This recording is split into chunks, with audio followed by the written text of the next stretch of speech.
উখদু আলিমান, প্রথম তুমি নিজেকে নিজে আলেম বানায় ফেলো, চেষ্টা করো, না পারলে সন্তানকে দাও।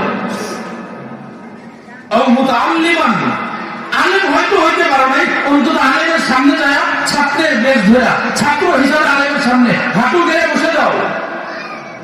এটা রাসূলের আদেশ। এই কথা শুনবার পরে সিদ্দিক আকবরের মতন যদি আপনার দিলে না দেয়, আপনি সিদ্দিক আকবরের পরের ধাপের মানুষ। আর যদি মনে করেন না হুজুর বলছে আর কি, বিশ্বাস করেন, আমি বলছি আপনার দিলে, আমার দিলে যদি নাড়া না দেয়, বুঝবেন আপনার দিলে ভিতরে গভীর দিলের মধ্যে একটা আবু জাহাল বসে আছে। আল্লাহ মাফ করে দেন, আল্লাহ মাফ করে দেন। আল্লাহ রাসূল বলছেন আলেম না হইতে পারলে অন্তত আলেমের সামনে গিয়ে হাঁটু গেড়ে বসে যাও। ব্যস্ত, অনেক ব্যস্ত, আলেমও হইলে আলেমের সামনে বসবার মতন সুযোগ নেই। অন্তত আলেমের সহযোগিতায় আগে আসে। 3 নম্বর বলছি, 3 নম্বর আলেম হও, আলেমের সামনে ছাত্র হও। 3 নম্বর আও মুঈনান, আলেমকে যেভাবে পারি সেভাবে সহযোগিতা করি। দেখেন আপনার সন্তান যখন আলেম, সন্তান হিসাবে তাকে আপনি ভালোবাসবেন। আলেম হিসাবে আপনার সন্তান আপনার ছোট, কিন্তু আলেম হিসাবে সে আপনার কাছে শ্রদ্ধার পাত্র।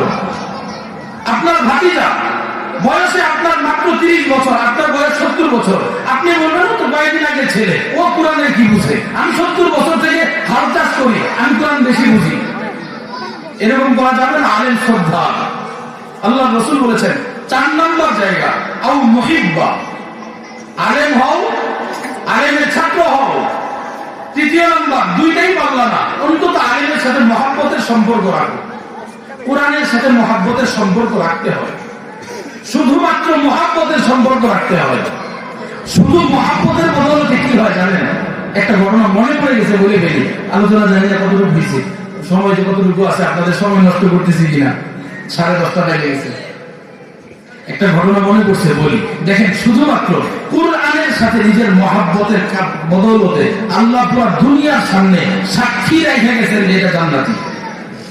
কুরআনের সাথে মহব্বত। আমি যে ঘটনাটা বলবো, এই ঘটনাটা আমাদের পাশের রাষ্ট্র ইন্ডিয়া। এই ঘটনার সূত্রটা আমি যার কাছ থেকে শুনেছি, সে যার কাছ থেকে শুনেছে, ওই ব্যক্তিটা সচক্ষে ওই ঘটনা দেখেছে।